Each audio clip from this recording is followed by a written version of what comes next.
Gurizada, o negócio é o seguinte, quero conversar com vocês neste vídeo sobre o real motivo da entrevista coletiva do técnico Renato Portaluppi nesta terça-feira, véspera de um jogo tão importante contra o Cruzeiro na Arena, na noite desta quarta, pelas oitavas da Copa do Brasil. O que há por trás disso e qual foi a efetiva intenção do clube? O meu vídeo é em nome da Marques Pan, a maior fabricante de pão francês do país. 11 milhões do chamado pão cacetinho, fabricados diariamente. Marques Pan, empresa que investe no esporte e é patrocinadora oficial da dupla Grenal. Em nome de Marques Pan, eu rodo a vinheta e a seguir te dou a real da entrevista coletiva de Renato nesta terça-feira. Foi uma baita sacada do Grêmio colocar o Renato para falar nesta terça-feira. Ele fez declarações importantes, mas um ponto específico, em especial, foi fundamental. E eu já vou te dizer qual é, mas antes eu quero reforçar o convite para que todos vocês se inscrevam aqui no meu canal, para que ativem as notificações do sininho ali embaixo, deixem um like, me ajuda, clicar no joinha, no like, joga o canal do Menegas aqui para cima. Neste cantinho, eu estou deixando o meu Instagram, Meneghetti Jornalista. Se inscrevam lá também, me acompanhem lá também, bastidores do meu dia a dia, o meu cotidiano, em família, os meus assados. São só 2 por dia, seria bom, hein? Um churrasco ao meio-dia, um churrasco de noite. Que maravilha. Olha só, gurizada, é elogiável esta atitude do Grêmio, que de 3, 4 semanas para cá vem colocando sempre algum protagonista para conversar com a imprensa. E nesse caso a imprensa funciona literalmente como veículo de comunicação entre as ideias do clube e a sua torcida. Já foram os homens do futebol, Paulo Calef, o Antônio Brum, já foi o Renato em 2 oportunidades. Ali na frente certamente será o presidente Alberto Guerra, será também o executivo de futebol, Luiz Wagner Vivian, que eu quero ver se manifestar, quero conhecer um pouco mais das suas ideias. Acho elogiável e bacana. O que não quer dizer que eventualmente eu não vá criticar o conteúdo dessas entrevistas. Bom, mas a atitude do Grêmio de ocupar esse espaço e de colocar protagonistas para que se manifestem, essa eu acho elogiável e bacana. Hoje foi o Renato. Bem, o Renato fez revelações importantes. Disse que o Gabriel Grando é o titular, aproveitou a oportunidade. O Adriel está completamente integrado e vai buscar novamente o seu espaço. Até citou que o Adriel, quando chamado, correspondeu. Mas daí a gente sabe o que aconteceu, todos os vacilos do Adriel, a questão extracampo. O Grando entrou, Gabriel Grando, e deu conta do recado. Falou também sobre a instabilidade da equipe. Admitiu a queda de rendimento, mas diz que não há nenhum desespero pela condição na tabela, porque o brasileiro, o Campeonato Brasileiro, é feito de altos e baixos. E aí ele falou quase que como dirigente.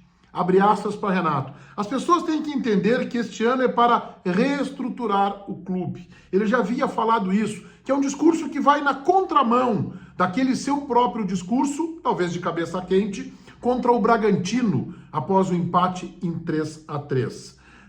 E aí vem um ponto importante. O Renato fez um chamamento para o torcedor apoiar e estar presente nos jogos do Grêmio, e aí eu falo especificamente do jogo contra o Cruzeiro. Ele chamou o torcedor para que esteja apoiando o time. A pergunta que eu faria neste momento da coletiva, se lá estivesse como repórter, é a seguinte: mas Renato, como é que você está chamando o torcedor para estar presente se foi você mesmo, 10 dias atrás, que disse que o Grêmio não vai ganhar o Campeonato Brasileiro com este elenco e que o Grêmio também não vai ganhar a Copa do Brasil com este elenco? Mais do que isso, Renato, você garantiu que não vai ganhar. E agora quer chamar o torcedor? Esta é a pergunta que eu faria. Mas o Renato se antecipou e fez um meia-culpa. Aos moldes do Renato, não com a mesma veemência do discurso pós-Bragantino. Lá ele foi forte. Disse que se não chegar 3, 4 contratações de peso do time do Grêmio, jogadores extremas, de velocidade, o Grêmio não ganha mais nada. E repetiu, eu garanto para vocês, se esses jogadores não vierem, o Grêmio não vai ganhar o Campeonato Brasileiro e não vai ganhar a Copa do Brasil. Como é que convoca o torcedor?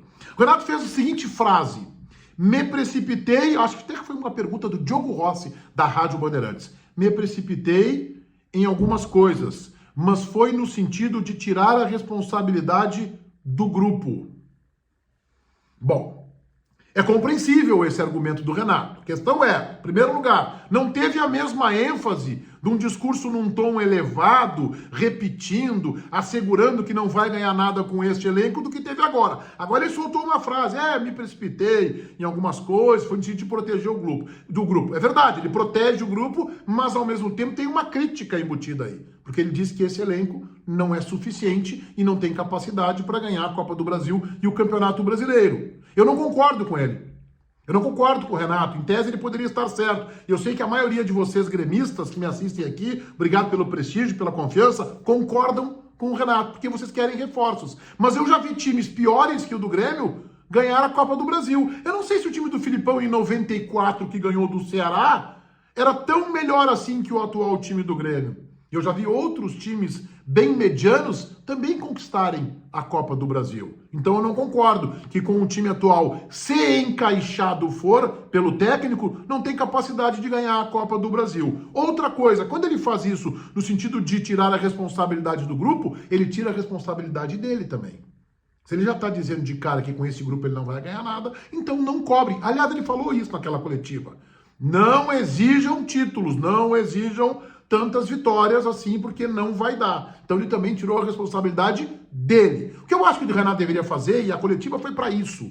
A coletiva desta terça-feira foi para chamar o torcedor com o Renato fazendo uma espécie de meia-culpa. Mas faltou intensidade, na minha opinião, no meia-culpa do Renato. O Renato precisaria ser mais enfático. Ele deveria abrir a coletiva dizendo, pessoal, antes das perguntas eu quero falar o seguinte para vocês. Eu tava de cabeça quente no empate com o Bragantino, tava pé da vida, eu sou um obstinado por vitórias.